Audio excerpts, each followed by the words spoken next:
1. Do not obey in advance. Do not obey in advance. Most of the power of authoritarianism is freely given.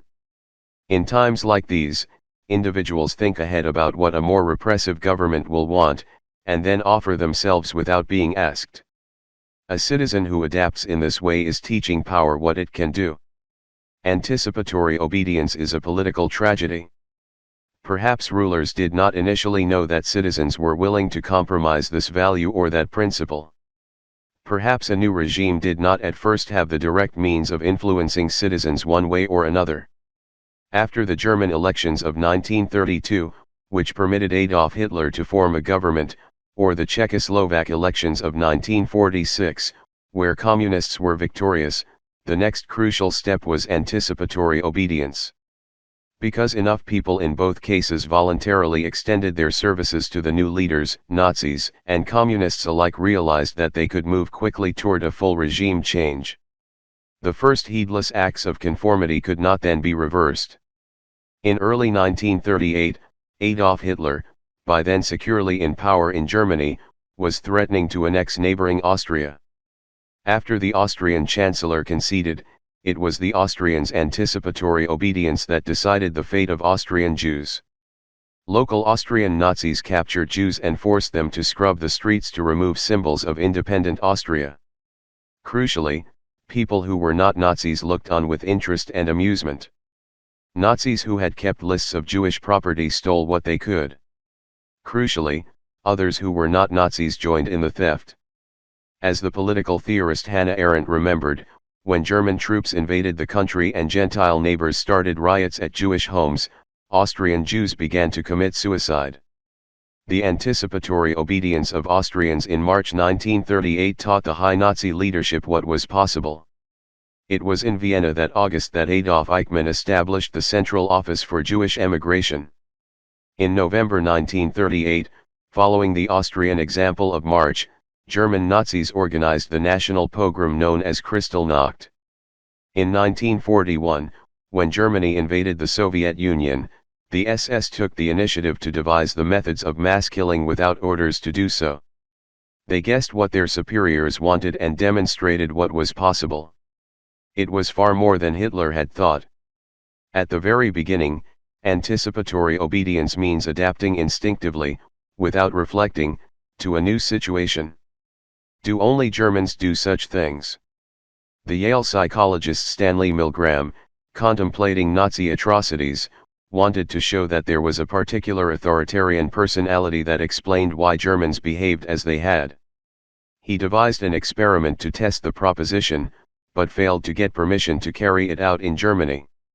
So he undertook it instead in a Yale University building in 1961 at around the same time that Adolf Eichmann was being tried in Jerusalem for his part in the Nazi Holocaust of the Jews. Milgram told his subjects, some Yale students, some New Haven residents, that they would be applying an electrical shock to other participants in an experiment about learning. In fact, the people attached to the wires on the other side of a window were in on the scheme with Milgram, and only pretended to be shocked. As the subjects, thought they, shocked the people they thought were participants in a learning experiment, they saw a horrible sight. People whom they did not know, and against whom they had no grievance, seemed to be suffering greatly, pounding the glass and complaining of heart pain. Even so, most subjects followed Milgram's instructions and continued to apply what they thought were ever greater shocks until the victims appeared to die.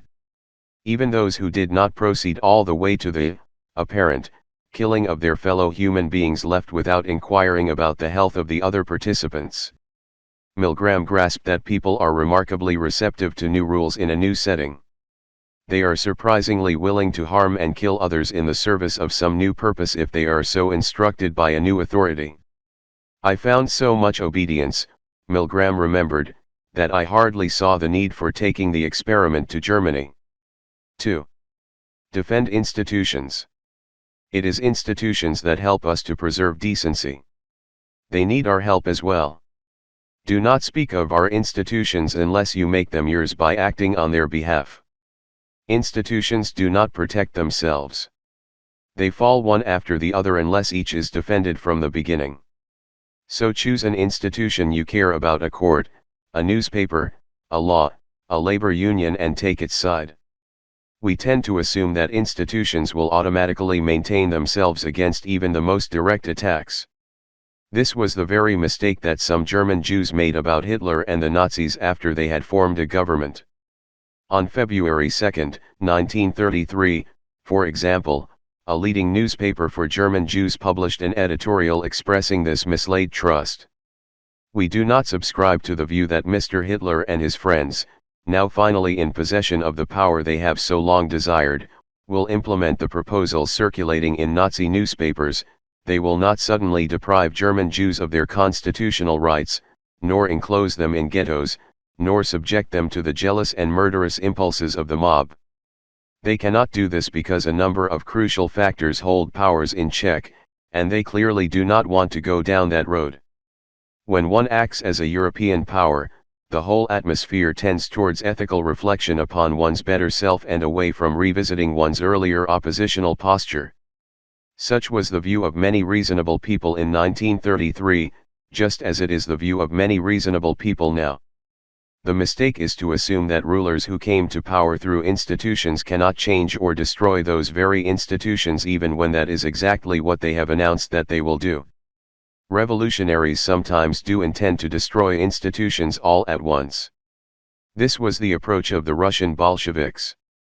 Sometimes institutions are deprived of vitality and function, turned into a simulacrum of what they once were, so that they gird the new order rather than resisting it. This is what the Nazis called Gleichschaltung. It took less than a year for the new Nazi order to consolidate. By the end of 1933, Germany had become a one-party state in which all major institutions had been humbled. That November, German authorities held parliamentary elections, without opposition, and a referendum, on an issue where the correct answer was known, to confirm the new order. Some German Jews voted as the Nazi leaders wanted them to, in the hope that this gesture of loyalty would bind the new system to them. That was a vain hope. 3. Beware the one-party state. The parties that remade states and suppressed rivals were not omnipotent from the start. They exploited a historic moment to make political life impossible for their opponents. So support the multi-party system and defend the rules of democratic elections. Vote in local and state elections while you can. Consider running for office. Thomas Jefferson probably never said that eternal vigilance is the price of liberty, but other Americans of his era certainly did. When we think of this saying today, we imagine our own righteous vigilance directed outward, against misguided and hostile others.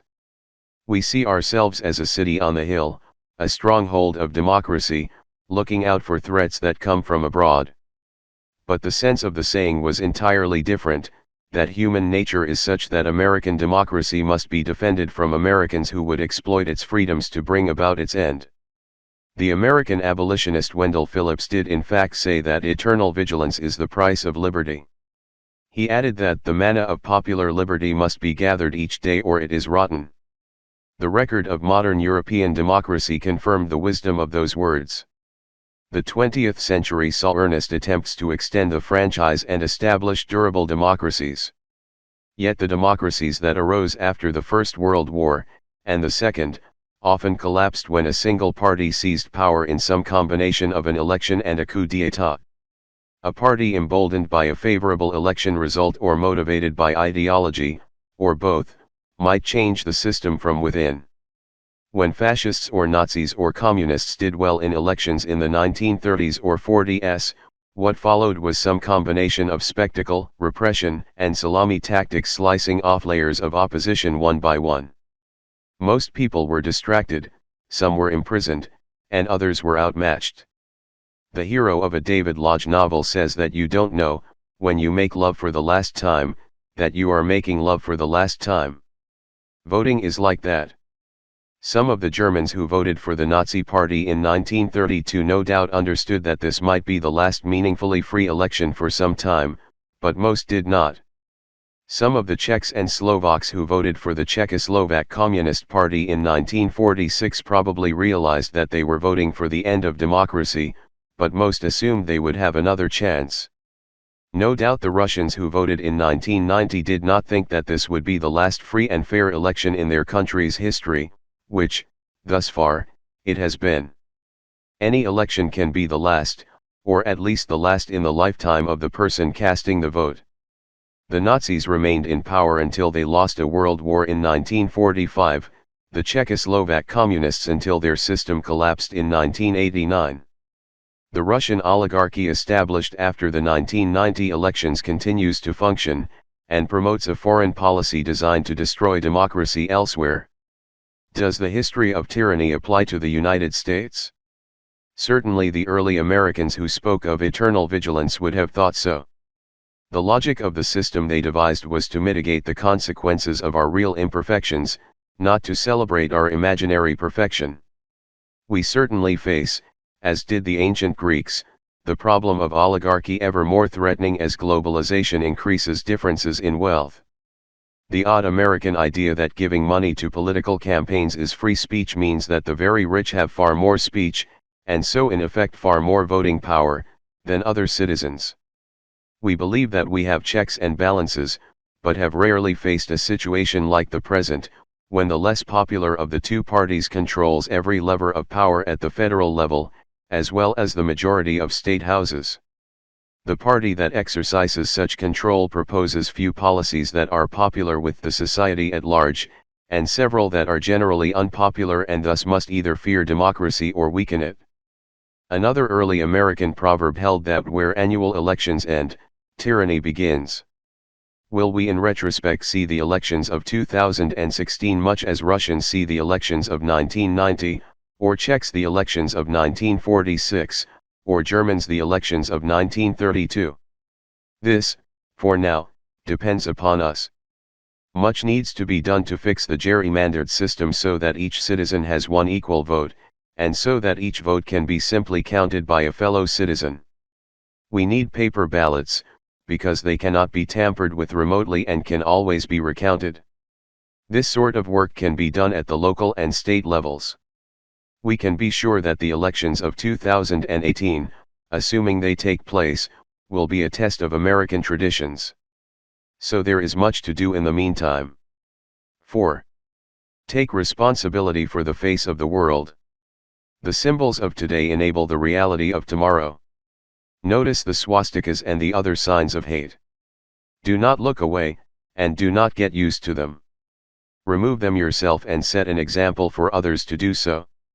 Life is political, not because the world cares about how you feel, but because the world reacts to what you do. The minor choices we make are themselves a kind of vote, making it more or less likely that free and fair elections will be held in the future. In the politics of the everyday, our words and gestures, or their absence, count very much. A few extreme, and less extreme, examples from the 20th century can show us how.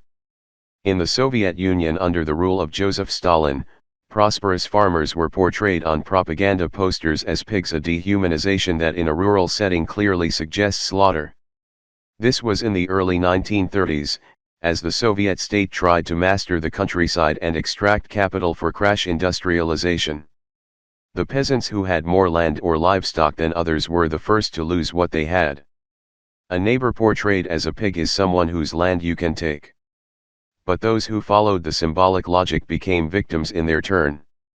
Having turned the poorer peasants against the richer, Soviet power then seized everyone's land for the new collective farms. Collectivization, when completed, brought starvation to much of the Soviet peasantry. Millions of people in Soviet Ukraine, Soviet Kazakhstan, and Soviet Russia died horrible and humiliating deaths between 1930 and 1933. Before it was over, Soviet citizens were butchering corpses for human meat. In 1933, as the starvation in the USSR reached its height, the Nazi Party came to power in Germany. In the euphoria of victory, Nazis tried to organize a boycott of Jewish shops. This was not very successful at first. But the practice of marking one firm as Jewish and another as Aryan with paint on the windows or walls did affect the way Germans thought about household economics. A shop marked Jewish had no future. It became an object of covetous plans. As property was marked as ethnic, envy transformed ethics. If shops could be Jewish, what about other companies and properties? The wish that Jews might disappear, perhaps suppressed at first, rose as it was leavened by greed. Thus the Germans who marked shops as Jewish participated in the process by which Jews really did disappear, as did people who simply looked on. Accepting the markings as a natural part of the urban landscape was already a compromise with a murderous future. You might one day be offered the opportunity to display symbols of loyalty. Make sure that such symbols include your fellow citizens rather than exclude them. Even the history of lapel pins is far from innocent. In Nazi Germany in 1933, people wore lapel pins that said yes during the elections and referendum that confirmed the one-party state. In Austria in 1938, people who had not previously been Nazis began to wear swastika pins. What might seem like a gesture of pride can be a source of exclusion. In the Europe of the 1930s and 40s, some people chose to wear swastikas, and then others had to wear yellow stars. The late history of communism, when no one believed in the revolution anymore, offers a final lesson about symbols. Even when citizens are demoralized and wish only to be left alone, public markers can still sustain a tyrannical regime. When Czechoslovak communists won elections in 1946 and then proceeded to claim full power after a coup in 1948, many Czechoslovak citizens were euphoric. When the dissident thinker Václav Havel wrote The Power of the Powerless 3 decades later, in 1978, he was explaining the continuity of an oppressive regime in whose goals and ideology few people still believed. He offered a parable of a greengrocer who places a sign reading "Workers of the World, Unite," in his shop window. It is not that the man actually endorses the content of this quotation from the Communist Manifesto. He places the sign in his window so that he can withdraw into daily life without trouble from the authorities. When everyone else follows the same logic, the public sphere is covered with signs of loyalty, and resistance becomes unthinkable. As Havel put it, we have seen that the real meaning of the greengrocer's slogan has nothing to do with what the text of the slogan actually says. Even so, the real meaning is quite clear and generally comprehensible because the code is so familiar. The greengrocer declares his loyalty in the only way the regime is capable of hearing, that is, by accepting the prescribed ritual, by accepting appearances as reality, by accepting the given rules of the game, thus making it possible for the game to go on, for it to exist in the first place. And what happens, asked Havel, if no one plays the game? 5. Remember professional ethics. When political leaders set a negative example, professional commitments to just practice become more important. It is hard to subvert a rule of law state without lawyers, or to hold show trials without judges. Authoritarians need obedient civil servants, and concentration camp directors seek businessmen interested in cheap labor. Before the Second World War, a man named Hans Frank was Hitler's personal lawyer. After Germany invaded Poland in 1939, Frank became the Governor-General of occupied Poland, a German colony where millions of Jews and other Polish citizens were murdered. He once boasted that there were not enough trees to make the paper for posters that would be needed to announce all of the executions. Frank claimed that law was meant to serve the race, and so what seemed good for the race was therefore the law. With arguments like this, German lawyers could convince themselves that laws and rules were there to serve their projects of conquest and destruction, rather than to hinder them.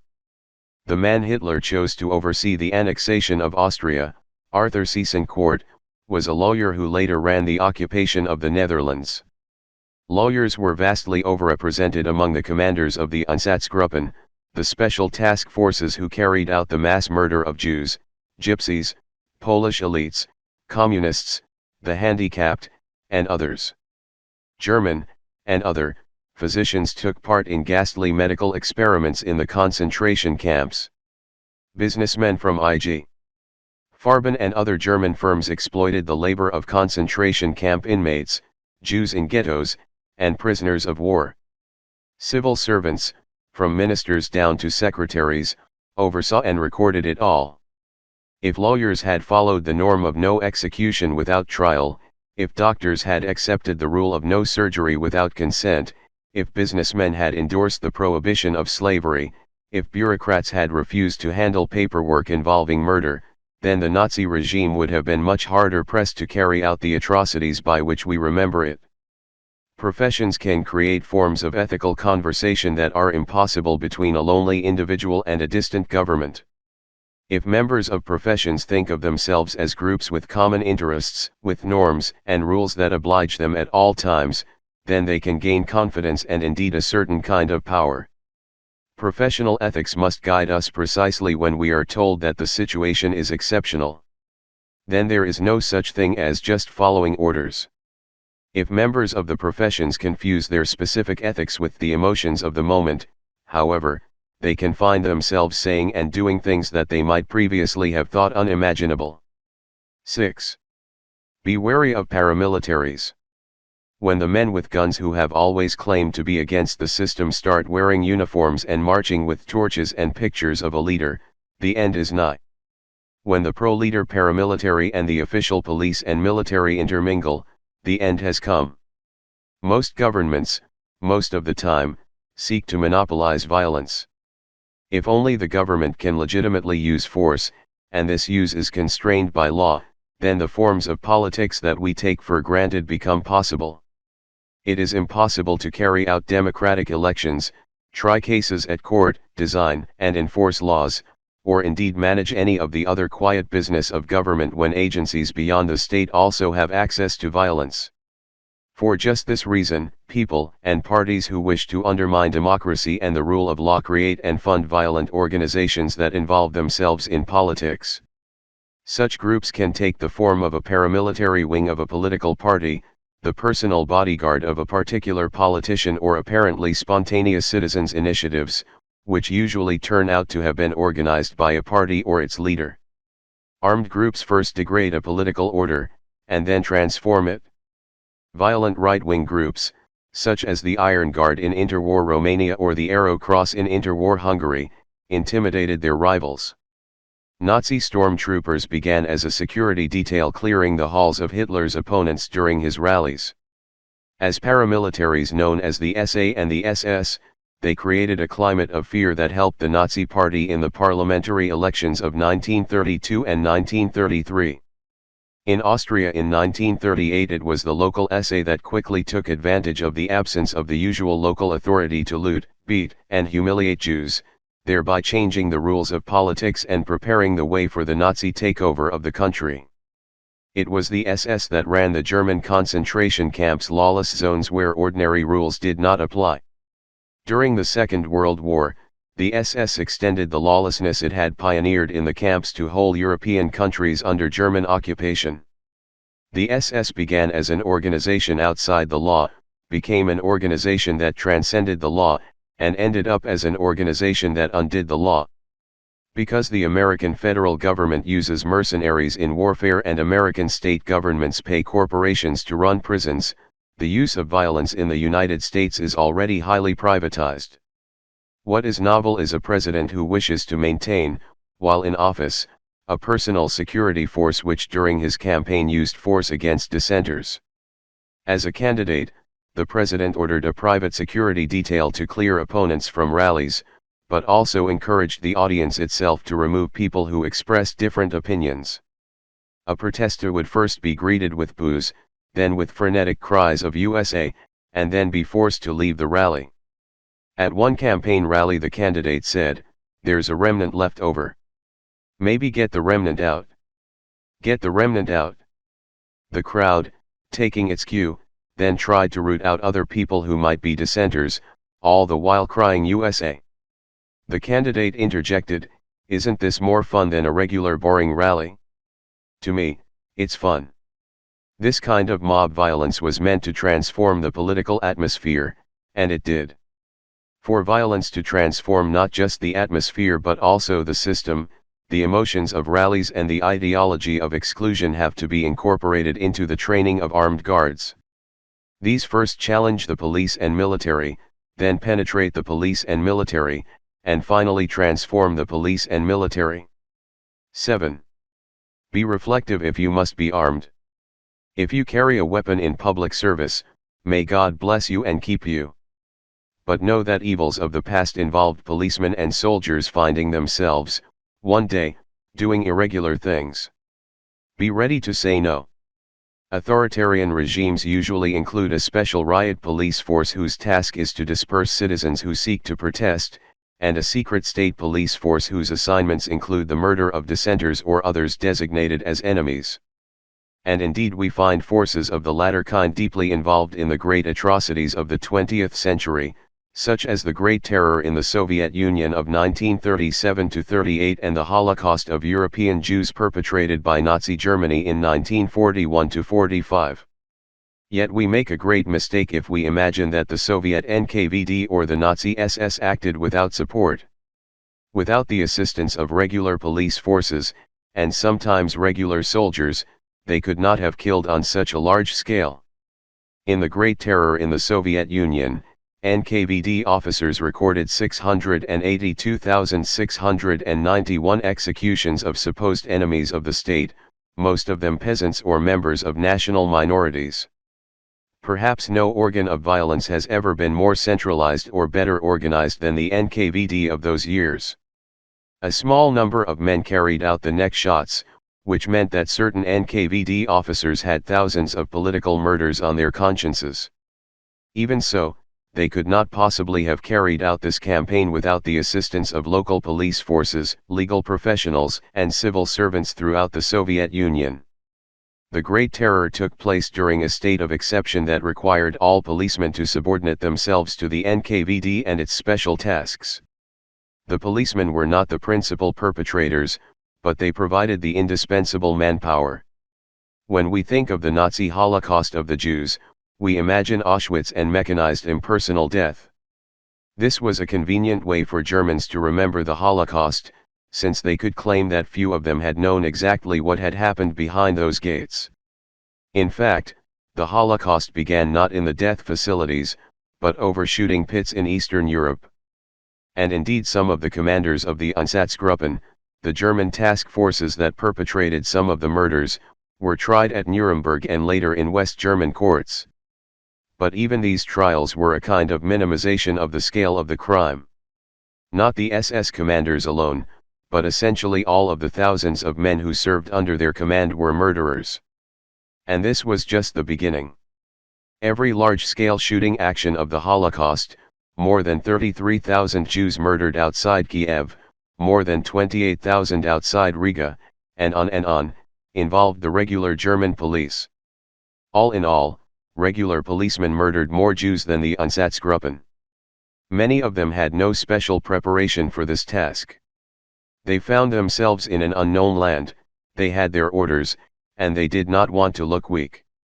In the rare cases when they refused these orders to murder Jews, policemen were not punished. Some killed from murderous conviction. But many others who killed were just afraid to stand out. Other forces were at work besides conformism.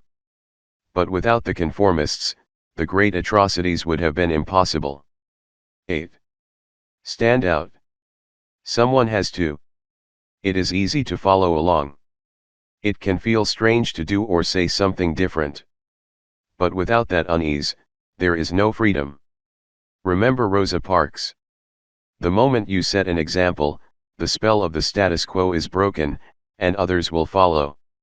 After the Second World War, Europeans, Americans, and others created myths of righteous resistance to Hitler.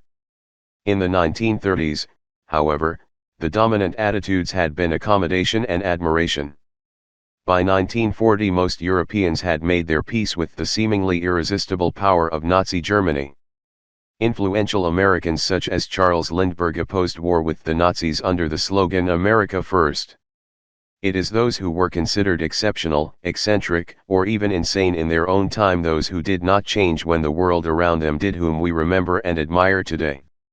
Well before the Second World War, numerous European states had abandoned democracy for some form of right-wing authoritarianism.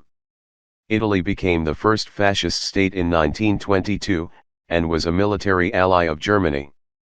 Hungary, Romania, and Bulgaria had been drawn toward Germany by the promise of trade and territory. In March 1938, none of the great powers offered any resistance as Germany annexed Austria. In September 1938, the great powers France, Italy, and Great Britain, then led by Neville Chamberlain, actually cooperated with Nazi Germany in the partition of Czechoslovakia. In summer 1939, the Soviet Union allied with Nazi Germany and the Red Army joined the Wehrmacht in the invasion of Poland. The Polish government chose to fight, activating agreements that brought Great Britain and France into the war. Germany, supplied with food and fuel by the Soviet Union, invaded and quickly occupied Norway, the Netherlands, Belgium, and even France in the spring of 1940. The remainder of the British Expeditionary Force was evacuated from the continent at Dunkirk in late May and early June 1940. When Winston Churchill became Prime Minister in May 1940, Great Britain was alone. The British had won no meaningful battles and had no important allies. They had entered the war to support Poland, a cause that seemed lost. Nazi Germany and its Soviet ally dominated the continent. The Soviet Union had invaded Finland in November 1939, beginning with the bombing of Helsinki. Right after Churchill assumed office, the Soviet Union occupied and annexed the three Baltic states of Estonia, Latvia, and Lithuania. The United States had not entered the war. Adolf Hitler had no special animus toward Britain or its empire, and indeed imagined a division of the world into spheres of interests. He expected Churchill to come to terms after the fall of France. Churchill did not. He told the French that whatever you may do, we shall fight on forever and ever and ever. In June 1940, Churchill told the British Parliament that the Battle of Britain is about to begin. The German Luftwaffe began the bombing of British cities. Hitler expected that this would force Churchill to sign an armistice, but he was mistaken. Churchill later called the air campaign a time when it was equally good to live or die. He spoke of the buoyant and imperturbable temper of Britain, which I had the honor to express. In fact, he himself helped the British to define themselves as a proud people who would calmly resist evil. Other politicians would have found support in British public opinion to end the war. Churchill instead resisted, inspired, and won. The Royal Air Force, including 2 Polish squadrons and a number of other foreign pilots, held back the Luftwaffe. Without control of the air, even Hitler could not imagine an amphibious invasion of Great Britain. Churchill did what others had not done. Rather than concede in advance, he forced Hitler to change his plans. The essential German strategy had been to remove any resistance in the West, and then to invade, thus betraying the Soviet Union and colonize its western territories. In June 1941, with Britain still in the war, Germany attacked its Soviet ally. Now Berlin had to fight a two-front war, and Moscow and London were suddenly unexpected allies. In December 1941, Japan bombed the American naval base at Pearl Harbor in Hawaii, and the United States entered the war. Now Moscow, Washington, and London formed a grand and irresistible coalition. Together, and with the help of many other allies, these three great powers won the Second World War. But had Churchill not kept Britain in the war in 1940, there would have been no such war to fight. Churchill said that history would be kind to him, because he intended to write it himself. Yet in his vast histories and memoirs, he presented his own decisions as self-evident, and credited the British people and Britain's allies. Today what Churchill did seems normal, and right. But at the time he had to stand out. Of course, Great Britain was only in the war because the Polish leadership had chosen to fight in September 1939. Open Polish armed resistance was overcome that October. In 1940, the character of the German occupation was becoming clear in the Polish capital, Warsaw. Teresa Prikorowa was meant to finish high school that year. Her family lost its property to the Germans and was forced to move to Warsaw and rent. Her father was arrested. One of her uncles was killed in battle. 2 of her brothers were in German prisoner of war camps. Warsaw itself had been heavily damaged by a German air campaign, which had killed about 25,000 people. Teresa, a very young woman, stood out among her friends and family in her reaction to this horror. At a time when it was natural to think only of oneself, she thought of others.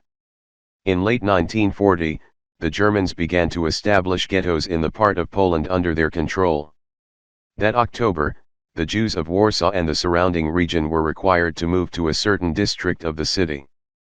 One of Teresa's brothers had been friendly with a Jewish girl and her family before the war.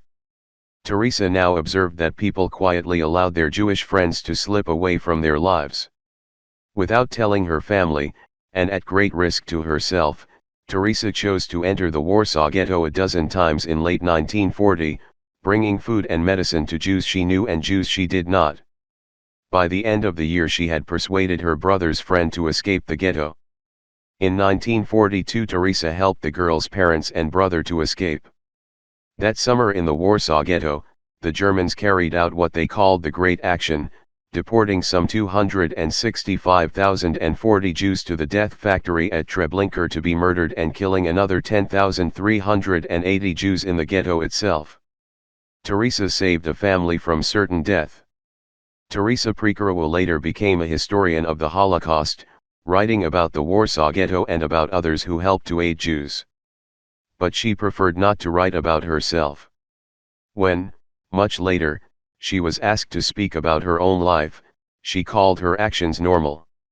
From our perspective, her actions seem exceptional. She stood out. 9. Be kind to our language. Avoid pronouncing the phrases everyone else does. Think up your own way of speaking, even if only to convey that thing you think everyone is saying. Make an effort to separate yourself from the internet. Read books. Victor Klemperer, a literary scholar of Jewish origin, turned his philological training against Nazi propaganda. He noticed how Hitler's language rejected legitimate opposition. The people always meant some people and not others. The president uses the word in this way. Encounters were always struggles. The president says winning, and any attempt by free people to understand the world in a different way was defamation of the leader, or, as the president puts it, libel. Politicians in our times feed their clichés to television, where even those who wish to disagree repeat them. Television purports to challenge political language by conveying images, but the succession from one frame to another can hinder a sense of resolution. Everything happens fast, but nothing actually happens. Each story on televised news is breaking until it is displaced by the next one. So we are hit by wave upon wave but never see the ocean. The effort to define the shape and significance of events requires words and concepts that elude us when we are entranced by visual stimuli. Watching televised news is sometimes little more than looking at someone who is also looking at a picture. We take this collective trance to be normal. We have slowly fallen into it. More than half a century ago, the classic novels of totalitarianism warned of the domination of screens, the suppression of books, the narrowing of vocabularies, and the associated difficulties of thought. In Ray Bradbury's Fahrenheit 451, published in 1953, firemen find and burn books while most citizens watch interactive television. In George Orwell's 1984, published in 1949, books are banned and television is two-way, allowing the government to observe citizens at all times. In 1984, the language of visual media is highly constrained, to starve the public of the concepts needed to think about the present, remember the past, and consider the future. One of the regime's projects is to limit the language further by eliminating ever more words with each edition of the official dictionary. Staring at screens is perhaps unavoidable, but the two-dimensional world makes little sense unless we can draw upon a mental armory that we have developed somewhere else. When we repeat the same words and phrases that appear in the daily media, we accept the absence of a larger framework. To have such a framework requires more concepts, and having more concepts requires reading. So get the screens out of your room and surround yourself with books. The characters in Orwell's and Bradbury's books could not do this, but we still can. What to read? Any good novel enlivens our ability to think about ambiguous situations and judge the intentions of others. Fyodor Dostoevsky's The Brothers Karamazov and Milan Kundera's The Unbearable Lightness of Being might suit our moment. Sinclair Lewis's novel It Can't Happen Here is perhaps not a great work of art. Philip Roth's The Plot Against America is better. One novel known by millions of young Americans that offers an account of tyranny and resistance is J.K. Rowling's Harry Potter and the Deathly Hallows. If you or your friends or your children did not read it that way the first time, then it bears reading again. Some of the political and historical texts that inform the arguments made here are Politics and the English Language by George Orwell, 1946, The Language of the Third Reich by Victor Klemperer, 1947, The Origins of Totalitarianism by Hannah Arendt, 1951, The Rebel by Albert Camus, 1951, The Captive Mind by Czesław Miłosz, 1953, The Power of the Powerless by Václav Havel, 1978, How to be a Conservative Liberal Socialist by Leszek Kolakowski, 1978, The Uses of Adversity by Timothy Garton Ash, 1989, The Burden of Responsibility by Tony Jude, 1998, Ordinary Men by Christopher Browning, 1992, and Nothing is True and Everything is Possible by Peter Pomerantsev, 2014. Christians might return to the foundational book, which as ever is very timely. Jesus preached that it is easier for a camel to go through the eye of a needle than for a rich man to enter into the kingdom of God. We should be modest, for whosoever shall exalt himself shall be abased, and he that shall humble himself shall be exalted.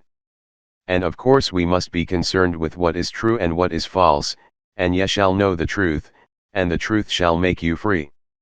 10. Believe in truth. To abandon facts is to abandon freedom. If nothing is true, then no one can criticize power, because there is no basis upon which to do so. If nothing is true, then all is spectacle. The biggest wallet pays for the most blinding lights.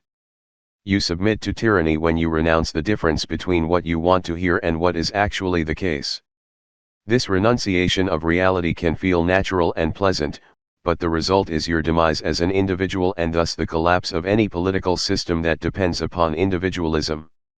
As observers of totalitarianism such as Victor Klemperer noticed, truth dies in 4 modes, all of which we have just witnessed.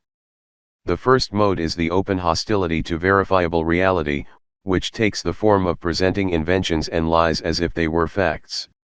The president does this at a high rate and at a fast pace. One attempt during the 2016 campaign to track his utterances found that 78% of his factual claims were false. This proportion is so high that it makes the correct assertions seem like unintended oversights on the path toward total fiction. Demeaning the world as it is begins the creation of a fictional counterworld. The second mode is shamanistic incantation. As Klemperer noted, the fascist style depends upon endless repetition, designed to make the fictional plausible and the criminal desirable. The systematic use of nicknames such as Lion Ted and Crooked Hillary displace certain character traits that might more appropriately have been affixed to the president himself. Yet through blunt repetition over Twitter, our president managed the transformation of individuals into stereotypes that people then spoke aloud. At rallies, the repeated chants of "build that wall and lock her up" did not describe anything that the president had specific plans to do, but their very grandiosity established a connection between him and his audience. The next mode is magical thinking, or the open embrace of contradiction. The president's campaign involved the promises of cutting taxes for everyone, eliminating the national debt, and increasing spending on both social policy and national defense. These promises mutually contradict. It is as if a farmer said he were taking an egg from the henhouse, boiling it whole and serving it to his wife, and also poaching it and serving it to his children, and then returning it to the hen unbroken, and then watching as the chick hatches. Accepting untruth of this radical kind requires a blatant abandonment of reason. Klemperer's descriptions of losing friends in Germany in 1933 over the issue of magical thinking ring eerily true today. One of his former students implored him to abandon yourself to your feelings, and you must always focus on the Führer's greatness, rather than on the discomfort you are feeling at present. 12 years later, after all the atrocities, and at the end of a war that Germany had clearly lost, an amputated soldier told Klemperer that Hitler has never lied yet. I believe in Hitler. The final mode is misplaced faith. It involves the sort of self-deifying claims the president made when he said that I alone can solve it, or I am your voice. When faith descends from heaven to earth in this way, no room remains for the small truths of our individual discernment and experience. What terrified Klemperer was the way that this transition seemed permanent. Once truth had become oracular rather than factual, evidence was irrelevant. At the end of the war, a worker told Klemperer that understanding is useless, you have to have faith. I believe in the Führer. Eugen Ionesco, the great Romanian playwright, watched one friend after another slip away into the language of fascism in the 1930s. The experience became the basis for his 1959 absurdist play, Rhinoceros, in which those who fall prey to propaganda are transformed into giant horned beasts. Of his own personal experiences, Ionesco wrote, "University professors, students, intellectuals were turning Nazi, becoming iron guards, one after the other. At the beginning, certainly they were not Nazis. About 15 of us would get together to talk and to try to find arguments opposing theirs. It was not easy. From time to time, one of our friends said, I don't agree with them, to be sure, but on certain points, nevertheless, I must admit, for example, the Jews, etc." And this was a symptom. 3 weeks later, this person would become a Nazi. He was caught in the mechanism, he accepted everything, he became a rhinoceros. Towards the end, only 3 or 4 of us were still resisting. Ionesco's aim was to help us see just how bizarre propaganda actually is, but how normal it seems to those who yield to it. By using the absurd image of the rhinoceros, Ionesco was trying to shock people into noticing the strangeness of what was actually happening. The rhinoceri are roaming through our neurological savannas. We now find ourselves very much concerned with something we call post-truth, and we tend to think that its scorn of everyday facts and its construction of alternative realities is something new or postmodern. Yet there is little here that George Orwell did not capture 7 decades ago in his notion of doublethink. In its philosophy, post-truth restores precisely the fascist attitude to truth, and that is why nothing in our own world would startle Klemperer or Ionesco. Fascists despised the small truths of daily existence, loved slogans that resonated like a new religion, and preferred creative myths to history or journalism. They used new media, which at the time was radio, to create a drumbeat of propaganda that aroused feelings before people had time to ascertain facts. And now, as then, many people confused faith in a hugely flawed leader with the truth about the world we all share. Post-truth is pre-fascism. 11. Investigate. Figure things out for yourself. Spend more time with long articles. Subsidize investigative journalism by subscribing to print media. Realize that some of what is on the internet is there to harm you. Learn about sites that investigate propaganda campaigns, some of which come from abroad. Take responsibility for what you communicate with others. What is truth? Sometimes people ask this question because they wish to do nothing. Generic cynicism makes us feel hip and alternative even as we slip along with our fellow citizens into a morass of indifference. It is your ability to discern facts that makes you an individual, and our collective trust in common knowledge that makes us a society. The individual who investigates is also the citizen who builds. The leader who dislikes the investigators is a potential tyrant. During his campaign, the president claimed on a Russian propaganda outlet that American media has been unbelievably dishonest. He banned many reporters from his rallies, and regularly elicited hatred of journalists from the public. Like the leaders of authoritarian regimes, he promised to suppress freedom of speech by laws that would prevent criticism. Like Hitler, the president used the word lies to mean statements of fact not to his liking, and presented journalism as a campaign against himself. The president was on friendlier terms with the internet, his source for erroneous information that he passed on to millions of people. In 1971, contemplating the lies told in the United States about the Vietnam War, the political theorist Hannah Arendt took comfort in the inherent power of facts to overcome falsehoods in a free society.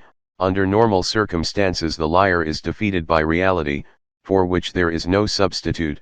No matter how large the tissue of falsehood that an experienced liar has to offer, it will never be large enough, even if he enlists the help of computers, to cover the immensity of factuality. The part about computers is no longer true. In the 2016 presidential election, the two-dimensional world of the internet was more important than the three-dimensional world of human contact.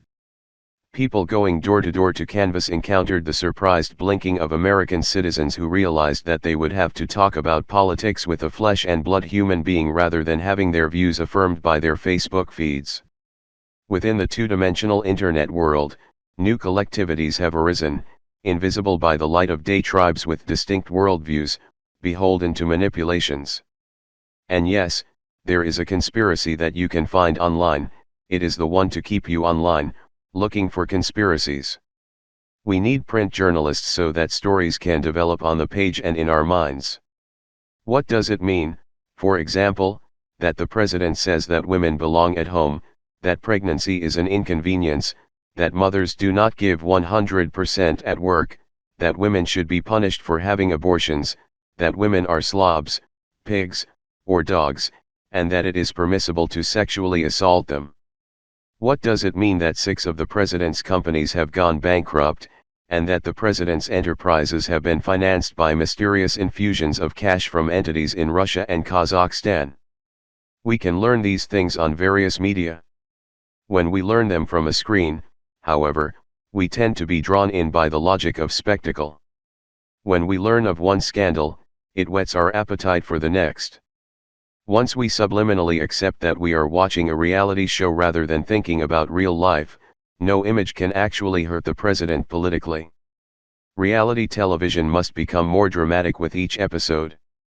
If we found a video of the president performing Cossack dances while Vladimir Putin claps, we would probably just demand the same thing with the president wearing a bear suit and holding rubles in his mouth. The better print journalists allow us to consider the meaning, for ourselves and our country, of what might otherwise seem to be isolated bits of information. But while anyone can repost an article, researching and writing is hard work that requires time and money. Before you deride the mainstream media, note that it is no longer the mainstream. It is derision that is mainstream and easy, and actual journalism that is edgy and difficult. So try for yourself to write a proper article, involving work in the real world, traveling, interviewing, maintaining relationships with sources, researching in written records, verifying everything, writing and revising drafts, all on a tight and unforgiving schedule. If you find you like doing this, keep a blog. In the meantime, give credit to those who do all of that for a living. Journalists are not perfect, any more than people in other vocations are perfect. But the work of people who adhere to journalistic ethics is of a different quality than the work of those who do not. We find it natural that we pay for a plumber or a mechanic, but demand our news for free. If we did not pay for plumbing or auto repair, we would not expect to drink water or drive cars.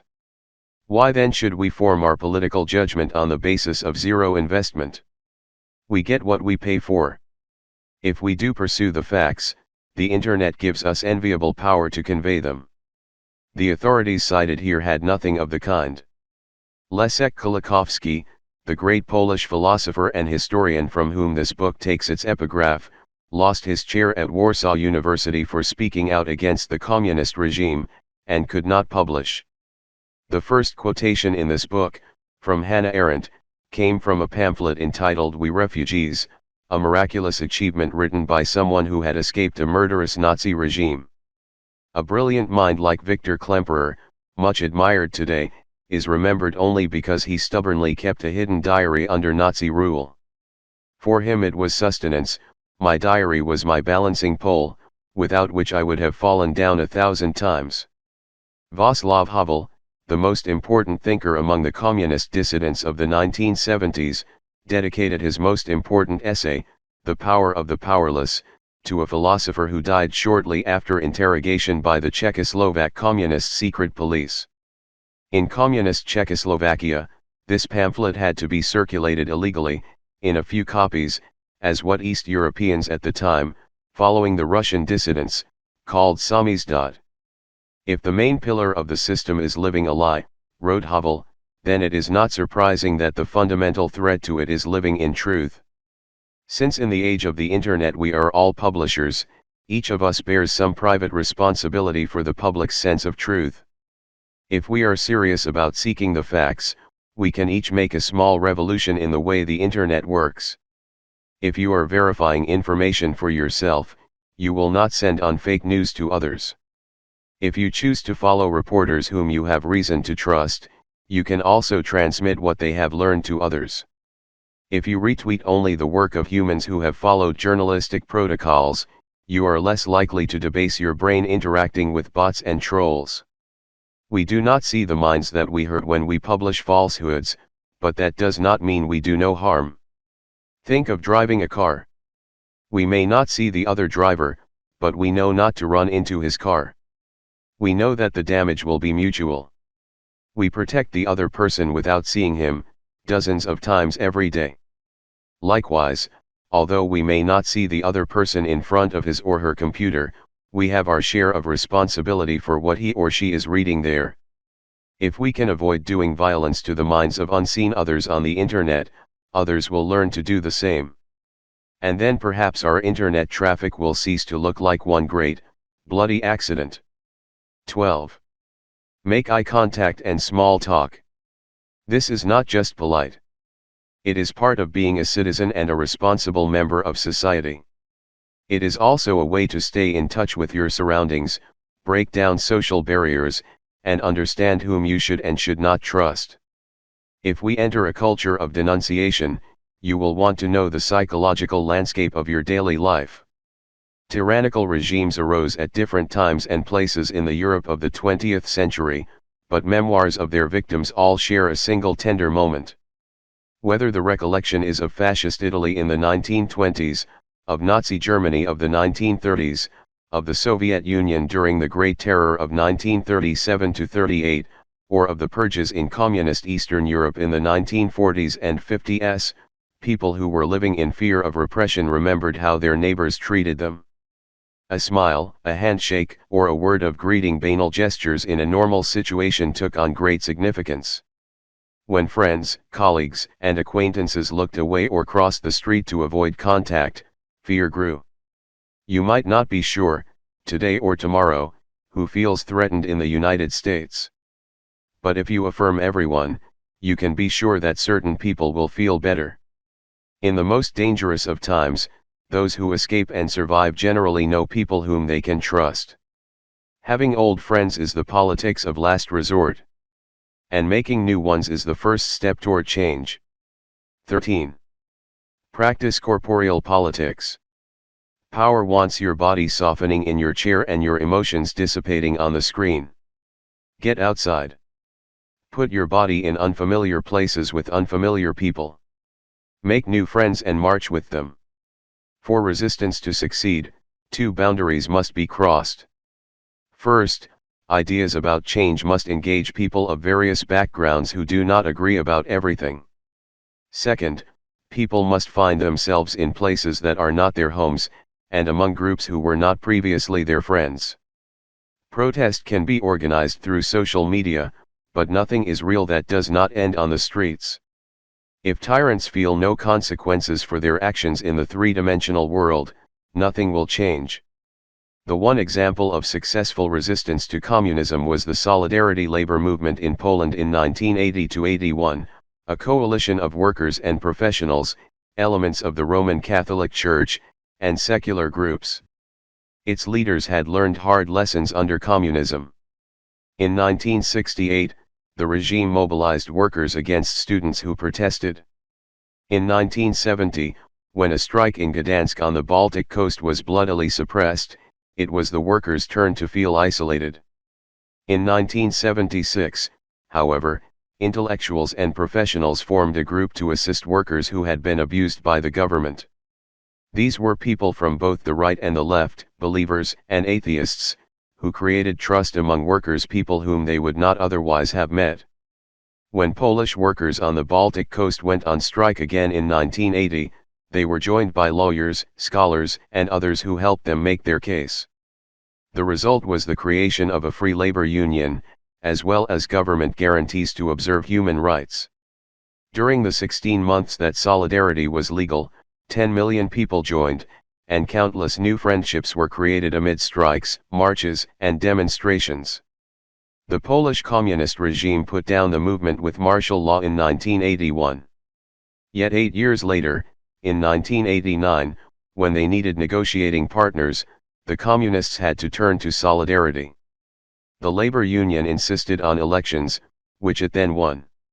This was the beginning of the end of communism in Poland, Eastern Europe, and the Soviet Union. The choice to be in public depends on the ability to maintain a private sphere of life. We are free only when it is we ourselves who draw the line between when we are seen and when we are not seen.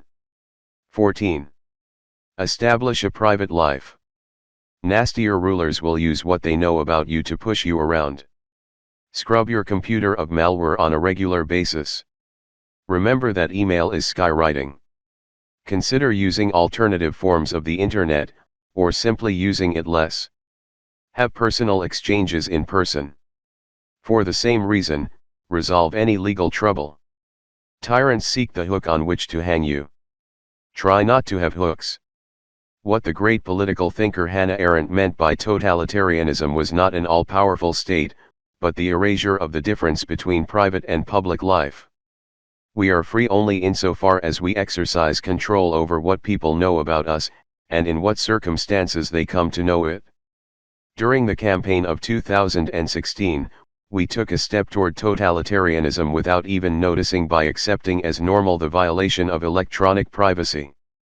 Whether it is done by American or Russian intelligence agencies, or for that matter by any institution, the theft, discussion, or publication of personal communications destroys a basic foundation of our rights. If we have no control over who reads what and when, we have no ability to act in the present or plan for the future. Whoever can pierce your privacy can humiliate you and disrupt your relationships at will. No one, except perhaps a tyrant, has a private life that can survive public exposure by hostile directive.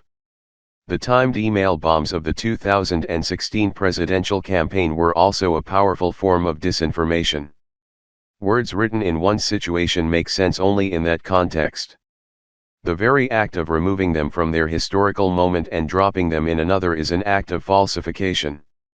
What is worse, when media followed the email bombs as if they were news, they betrayed their own mission.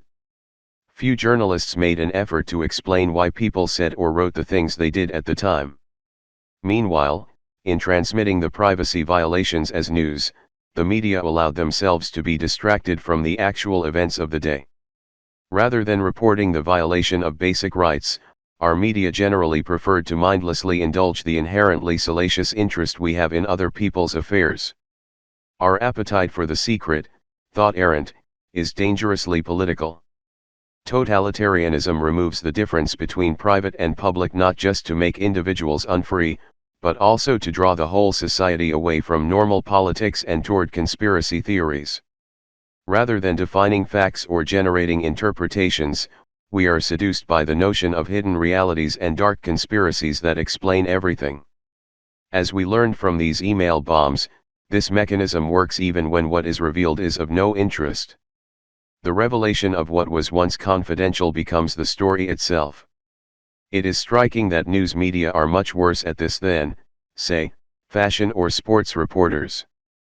Fashion reporters know that models are taking off their clothes in the changing rooms, and sports reporters know that athletes shower in the locker room, but neither allow private matters to supplant the public story they are supposed to be covering.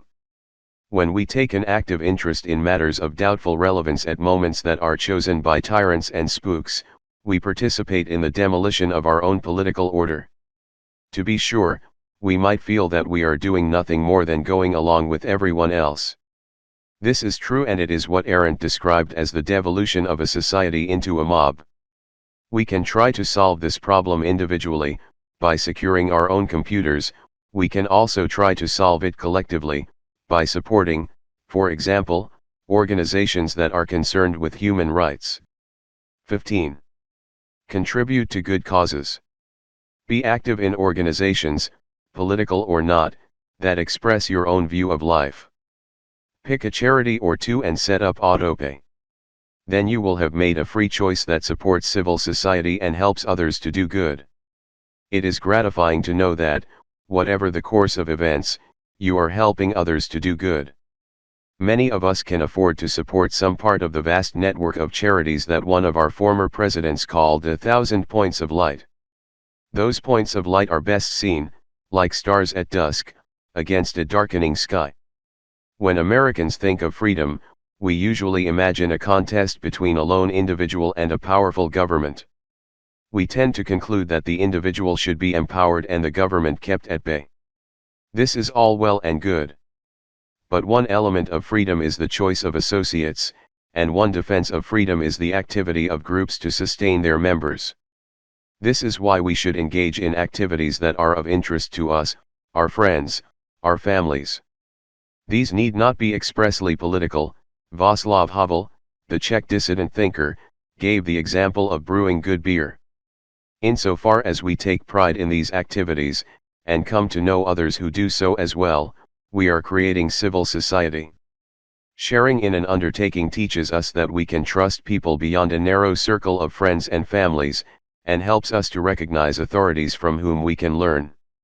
The capacity for trust and learning can make life seem less chaotic and mysterious, and democratic politics more plausible and attractive.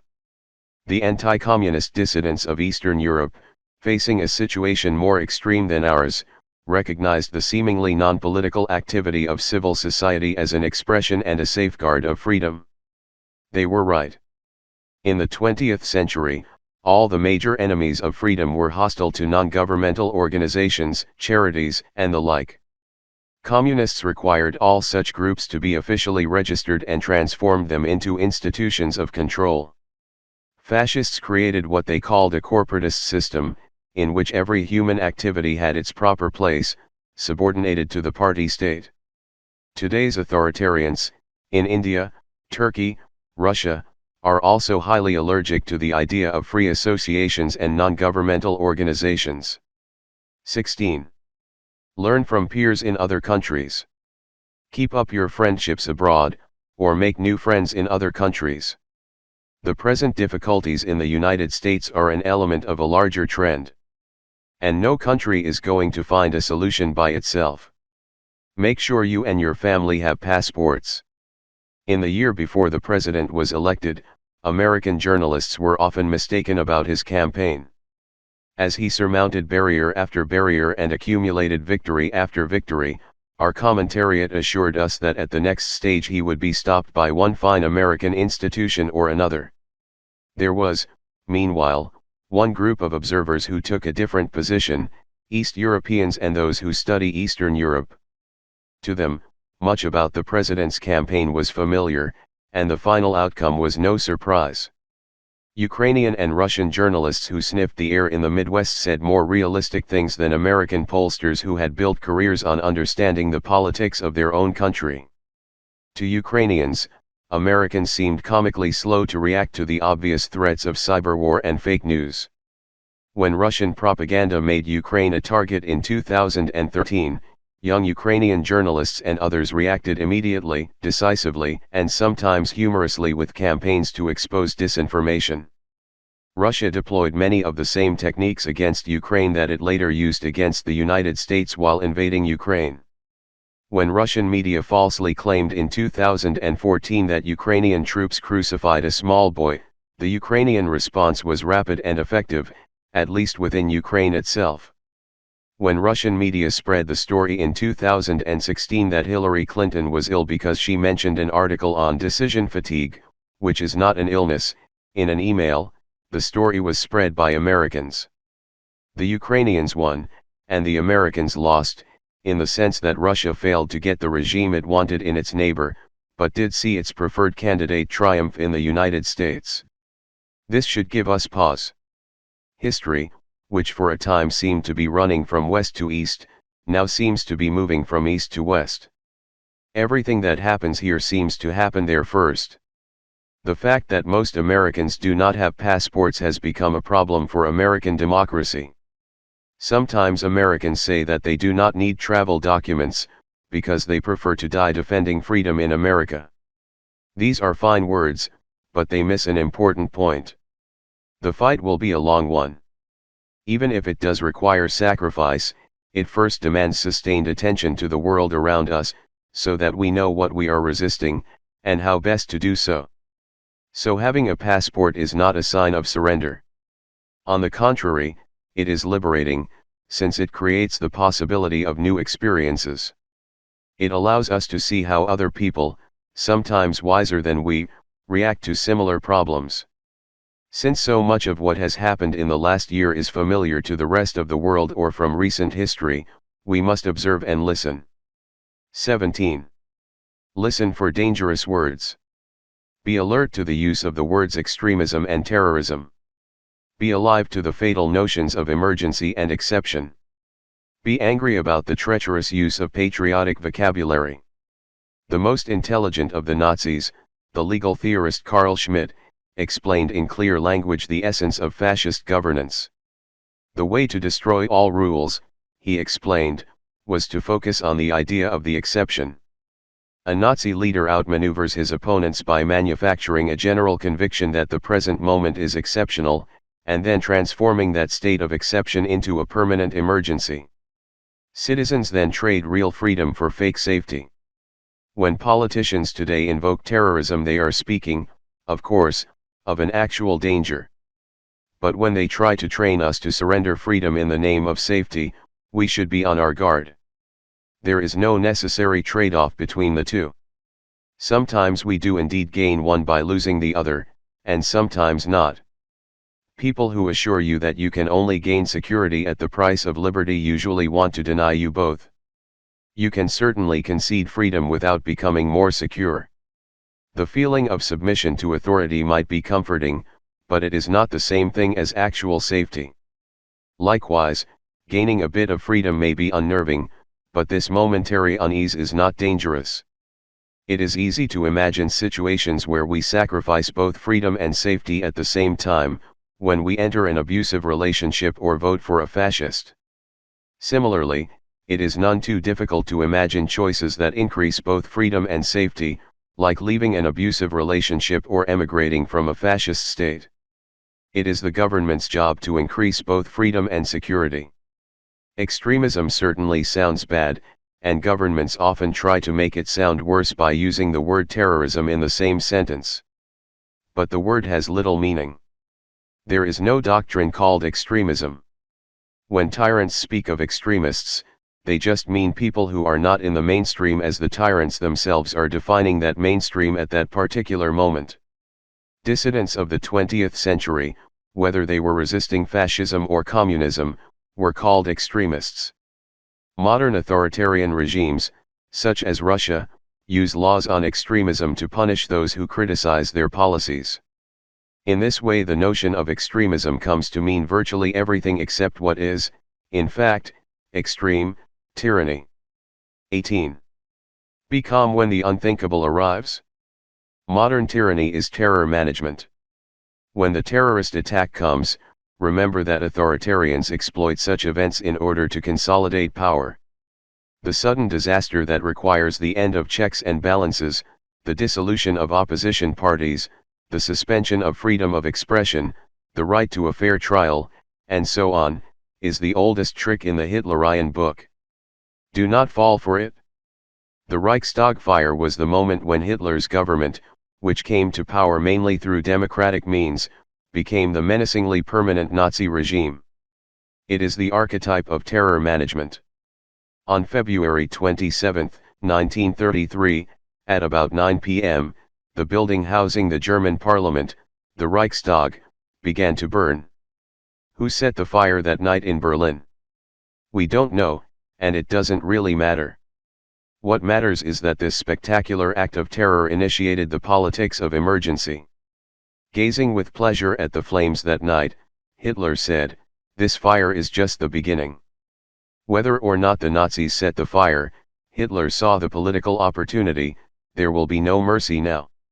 Anyone standing in our way will be cut down. The next day a decree suspended the basic rights of all German citizens, allowing them to be preventively detained by the police. On the strength of Hitler's claim that the fire was the work of Germany's enemies, the Nazi Party won a decisive victory in parliamentary elections on March 5.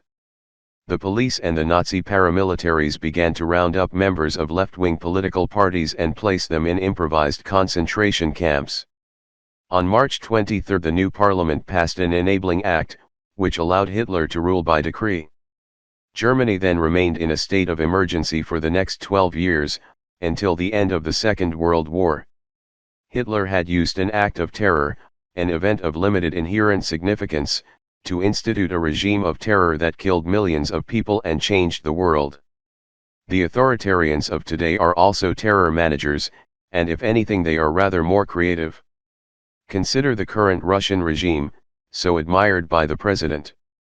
Vladimir Putin not only came to power in an incident that strikingly resembled the Reichstag fire, he then used a series of terror attacks, real, questionable, and fake, to remove obstacles to total power in Russia and to assault democratic neighbors. When Putin was appointed prime minister by a failing Boris Yeltsin in August 1999, he was an unknown with a nugatory approval rating. The following month a series of buildings were bombed in Russian cities, apparently by the Russian secret state police. Its officers were arrested by their own colleagues with evidence of their guilt. In another case the Speaker of the Russian Parliament announced an explosion a few days before it took place. Nonetheless, Putin declared a war of revenge against Russia's Muslim population in Chechnya, promising to pursue the supposed perpetrators and rub them out in the shithouse. The Russian nation rallied, Putin's approval ratings skyrocketed. The following March he won presidential elections.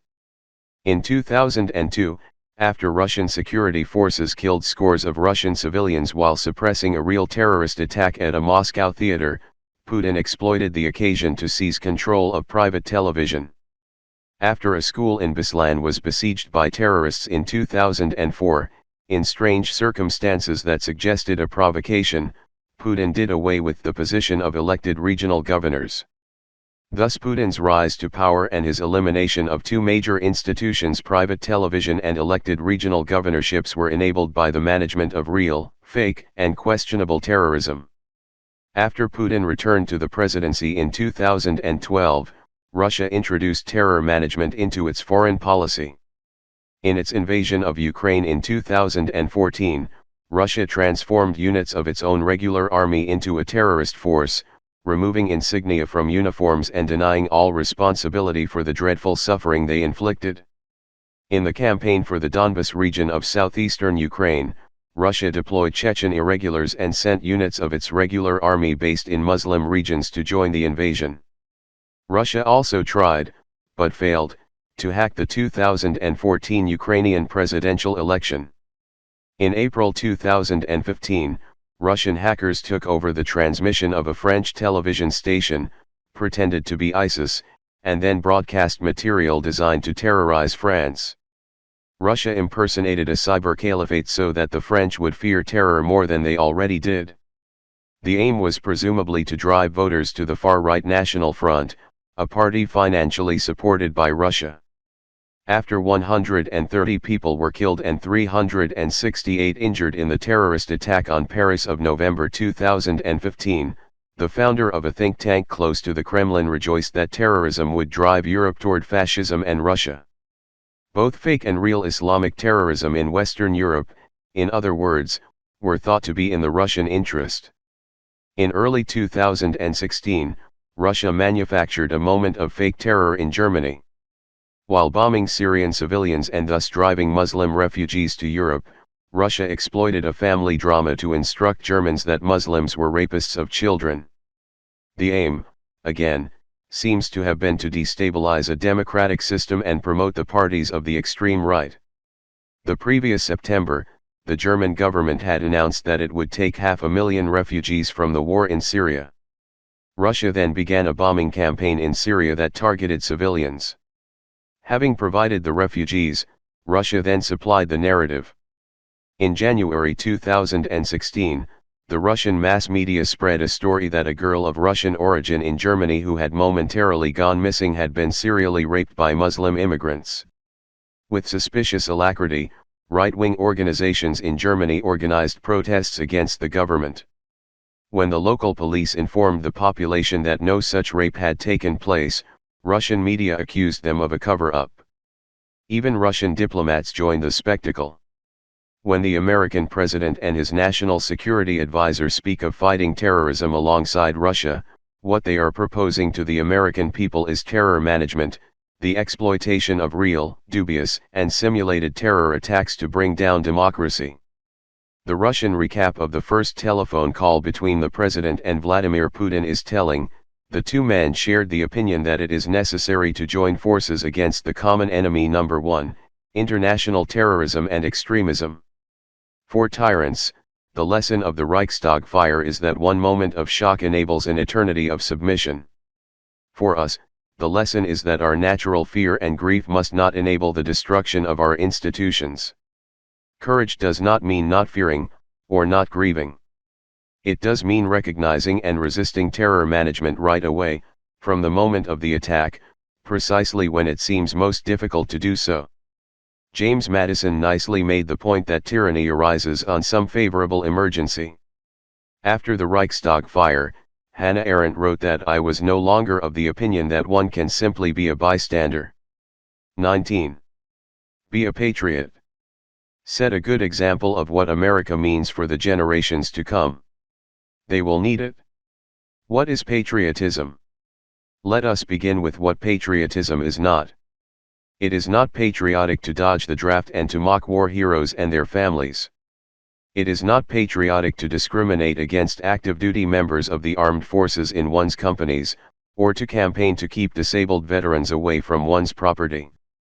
It is not patriotic to compare one's search for sexual partners in New York with the military service in Vietnam that one has dodged. It is not patriotic to avoid paying taxes, especially when American working families do pay. It is not patriotic to ask those working, tax-paying American families to finance one's own presidential campaign, and then to spend their contributions in one's own companies.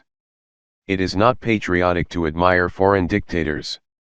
It is not patriotic to cultivate a relationship with Muammar Gaddafi, or to say that Bashar al-Assad and Vladimir Putin are superior leaders. It is not patriotic to call upon Russia to intervene in an American presidential election. It is not patriotic to cite Russian propaganda at rallies.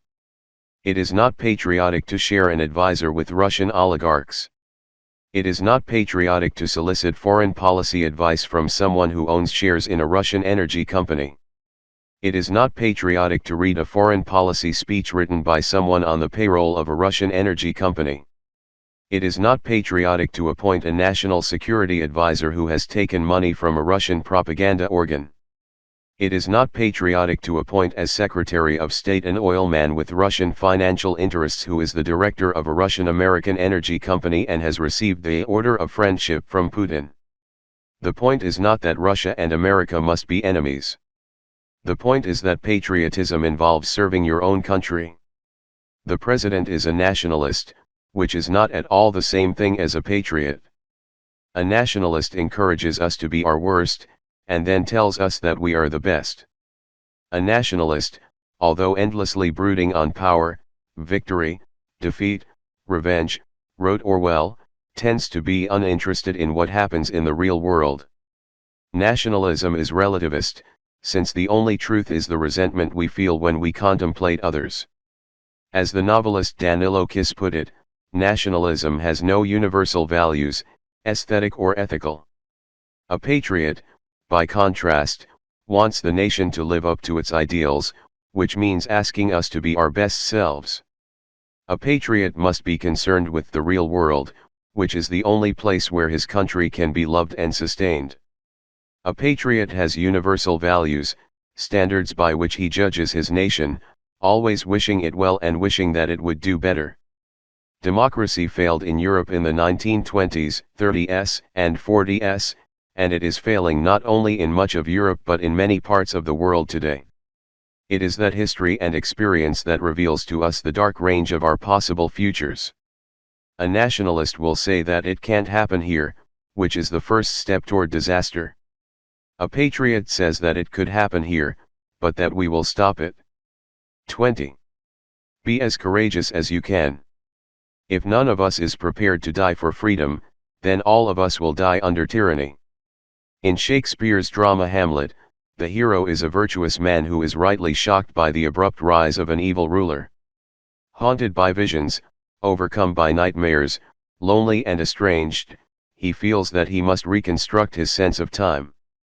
The time is out of joint, says Hamlet. Oh curse spite / that ever I was born to set it right. Our time is certainly out of joint. We have forgotten history for one reason and, if we are not careful, we will neglect it for another. We will have to repair our own sense of time if we wish to renew our commitment to liberty. Until recently, we Americans had convinced ourselves that there was nothing in the future but more of the same. The seemingly distant traumas of fascism, Nazism, and communism seemed to be receding into irrelevance. We allowed ourselves to accept the politics of inevitability, the sense that history could move in only one direction, toward liberal democracy. After communism in Eastern Europe came to an end in 1989–91, we imbibed the myth of an end of history.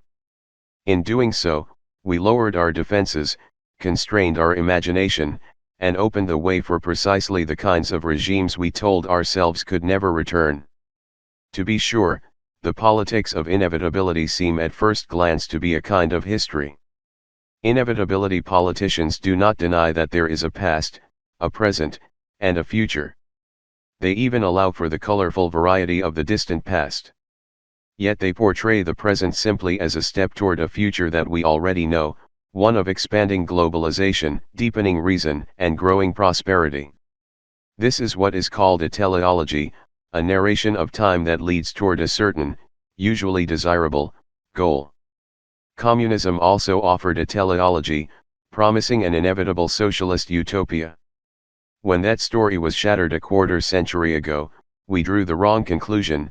Rather than rejecting teleologies, we imagined that our own story was true. The politics of inevitability is a self-induced intellectual coma. So long as there was a contest between communist and capitalist systems, and so long as the memory of fascism and Nazism was alive, Americans had to pay some attention to history and preserve the concepts that allowed them to imagine alternative futures. Yet once we accepted the politics of inevitability, we assumed that history was no longer relevant. If everything in the past is governed by a known tendency, then there is no need to learn the details. The acceptance of inevitability stilted the way we talked about politics in the 21st century. It stifled policy debate and tended to generate party systems where one political party defended the status quo, while the other proposed total negation. We learned to say that there was no alternative to the basic order of things, a sensibility that the Lithuanian political theorist Leonidas Donskis called liquid evil. Once inevitability was taken for granted, criticism indeed became slippery. What appeared to be critical analysis often assumed that the status quo could not actually change, and thereby indirectly reinforced it. Some spoke critically of neoliberalism, the sense that the idea of the free market has somehow crowded out all others. This was true enough, but the very use of the word was usually a kowtow before an unchangeable hegemony. Other critics spoke of the need for disruption, borrowing a term from the analysis of technological innovations. When applied to politics, it again carries the implication that nothing can really change, that the chaos that excites us will eventually be absorbed by a self-regulating system. The man who runs naked across a football field certainly disrupts, but he does not change the rules of the game. The whole notion of disruption is adolescent. It assumes that after the teenagers make a mess, the adults will come and clean it up. But there are no adults. We own this mess. The second anti-historical way of considering the past is the politics of eternity. Like the politics of inevitability, the politics of eternity performs a masquerade of history, though a different one. It is concerned with the past, but in a self-absorbed way, free of any real concern with facts. Its mood is a longing for past moments that never really happened during epochs that were, in fact, disastrous. Eternity politicians bring us the past as a vast misty courtyard of illegible monuments to national victimhood, all of them equally distant from the present, all of them equally accessible for manipulation. Every reference to the past seems to involve an attack by some external enemy upon the purity of the nation. National populists are eternity politicians. Their preferred reference point is the era when democratic republics seemed vanquished and their Nazi and Soviet rivals unstoppable, the 1930s.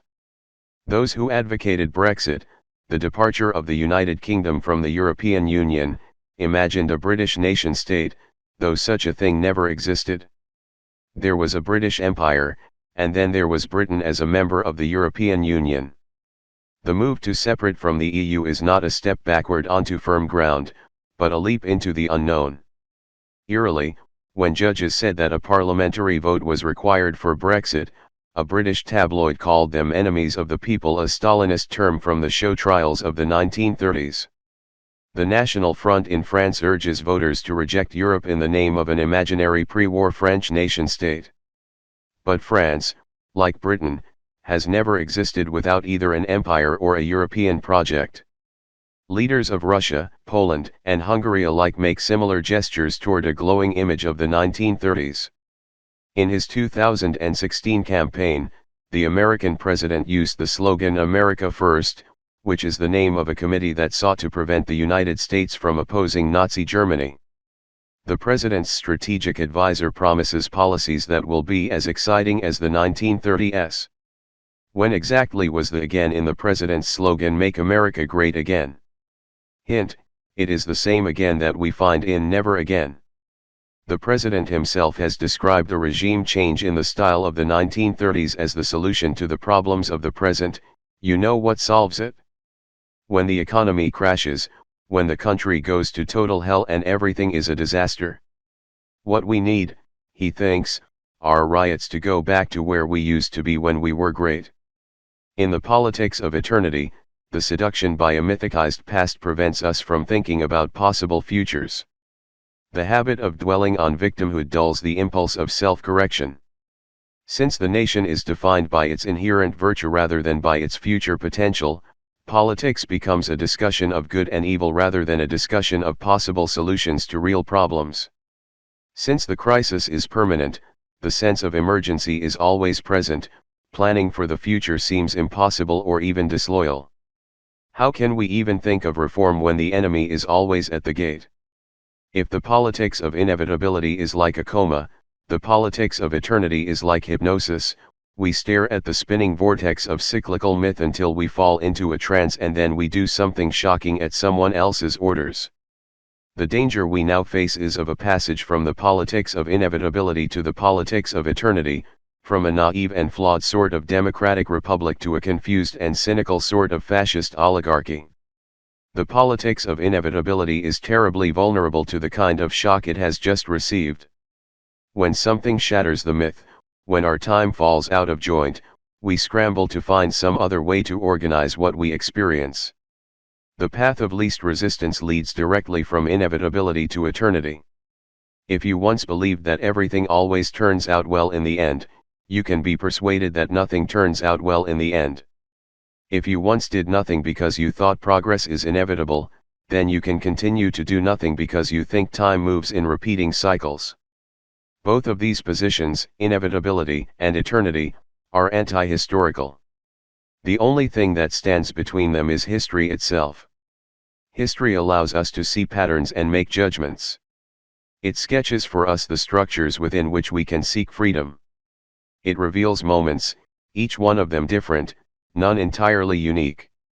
To understand one moment is to see the possibility of being the co-creator of another. History permits us to be responsible, not for everything, but for something. The Polish poet Czesław Miłosz thought that such a notion of responsibility worked against loneliness and indifference. History gives us the company of those who have done and suffered more than we have. By embracing the politics of inevitability, we raised a generation without history. How will these young Americans react now that the promise of inevitability has been so obviously broken? Perhaps they will slide from inevitability toward eternity. It must be hoped that they could, instead, become a historical generation, rejecting the traps of inevitability and eternity that older generations have laid before them. One thing is certain: if young people do not begin to make history, politicians of eternity and inevitability will destroy it. And to make history, young Americans will have to know some. This is not the end, but a beginning. The time is out of joint. O curse spite / that ever I was born to set it right. Thus Hamlet. Yet he concludes, nay, come, let's go together.